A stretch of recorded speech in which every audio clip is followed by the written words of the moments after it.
কিছু টমেটো নিব।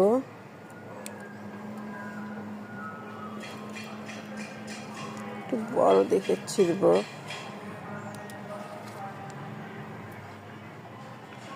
টমেটো অল্প কাটাই নিব, বেশি নিব না। এই যে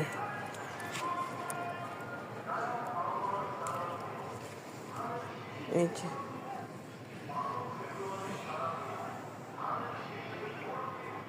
তো গাছ থেকে এই সর্ষে ফুলগুলা পেরেছি, কিছু একটা করব ফুল দিয়ে আমি। আর হচ্ছে গাছের টমেটো নিয়েছি, ছোট মাছের সাথে টমেটো দিয়ে রান্না করব, চচ্চড়ি বানাবো। এই জন্য এই টমেটোগুলা গাছ থেকে পারলাম।